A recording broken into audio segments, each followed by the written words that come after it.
Good morning Shiva साथीहरू। शुभ बिहानी। यसपालि खै यता काठमाडौँतिर अलि ढिलो फुल लाग्यो यो ड्रागनको। यसपालि पछौटे समय भन्नु कि अथवा के हो, अरू साथीहरूको चाहिँ के भयो है।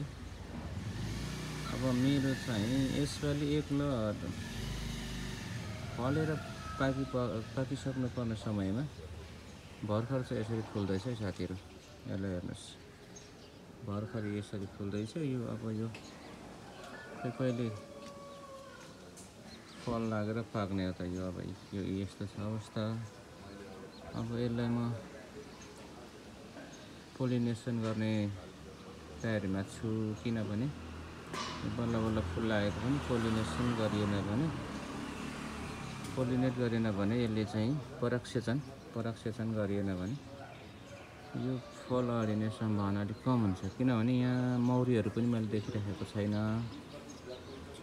यदि मौरी आउने अनि मौरी आएर चाहिँ मौरी भमराहरू आयो भने चाहिँ यसलाई चाहिँ परागसेचन गर्नु पर्दैन थियो, मौरीले गर्थ्यो। तर त्यो देख्दिनँ मैले है। त्यो भएर चाहिँ यसलाई चाहिँ परागसेचन गराउनुपर्छ साथीहरू। यो परागसेचन गराउँदाखेरि चाहिँ कतिपय साथीहरूले यो कसरी परागसेचन गराउने भनेर सोध्नु भएको थियो। यो चाहिँ कस्तो भने नि साथीहरू, यो यहाँ तपाईँहरूले देखिरहनु भएको छ नि, यो फुल है, फुलभित्र यो मसिनो देखिरहनु भएको छ एक खालको। अनि एक खालको चाहिँ एउटा लामो यो डन्डीमा आएर माथि फुलेको फुल जस्तो देखिरहनु भएको छ नि होइन। यो चाहिँ भालेपोथी छ यहाँनिर। र यो तल्लो मसिनोहरूमा चाहिँ पाउडर हुन्छ। यो पाउडरलाई चाहिँ लिएर माथि चाहिँ यो जुन ठुलो छ नि, यो डन्डी जस्तो आएर छाता जस्तो भएको, यहाँनिर चाहिँ तपाईँले त्यो पाउडरलाई चाहिँ लिएर राख्नुपर्छ साथीहरू। जुन त्यो तल्लो मसिनो छ। अब मलाई चाहिँ यहाँ किन हातले देखाउन सकिरहेको छैन भने अब यही हातले मोबाइल समात्छु, क्यामेराम्यान पनि आफै, त्यो भएर चाहिँ यसलाई चाहिँ लिएर चाहिँ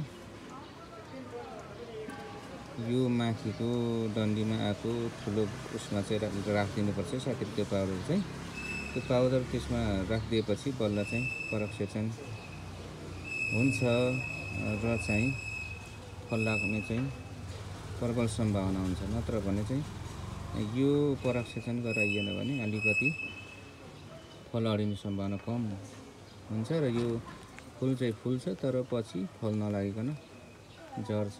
त्यसले गर्दाखेरि चाहिँ परागसेचन चाहिँ त्यसरी गराउने साथीहरू है। अब यो परागसेचन गराउनु भयो भने तपाईँहरूले यो फल जसरी पनि लाग्छ होइन। यसपालि अब यो भर्खर फुल्दैछ, यही पनि परागसेचन गराएन भने फेरि नअडिएला होइन। बल्ल बल्ल फुलेको अब यस्तै छ हामी किसानहरूको, के गर्ने। बल्ल फुलेको है, बल्ल फुल्न चाहिँ जस फुल्दैछ। अब यसलाई परागसेचन गराउनु पर्यो साथीहरू। अब यो यहाँ मैले अस्ति हिजो एक लट गरेँ परागसेचन होइन। यो आज फुलेको। अब यो फेरि यो चाहिँ बेलुका मात्रै फुल्छ अनि बिहान भएपछि यसरी ओइली जान्छ यो फुलहरू। अब त्यसले गर्दाखेरि यस्तो छ है, भर्खर फुल्दैछ। कोही कहाँ छ बल्ल बल्ल यस्तो तरिकाले फुलेको छ साथीहरू मेरो चाहिँ। तपाईँहरूको कस्तो छ अब यस्तो छ। यो चाहिँ हिजो फुलेको जस्तो ओइलिएको छ है। यो चाहिँ हिजो फुलेको हो। यो परागसेचन गराइसकेपछि मैले अनि अब यो आज फुलेकोहरू यिनीहरूलाई चाहिँ परागसेचन गराउनु बाँकी छ साथीहरू है। यिनीहरू परागसेचन गराउँछु। ब्रस लिएर यो ब्रस लिएर चाहिँ यो मसिनो उसमा चाहिँ पाउडर जस्तो हुन्छ, त्यसलाई चाहिँ लिएर यो ठुलो डन्डीमा राखिदिने हो साथीहरू। यसमा राखिदिने हो।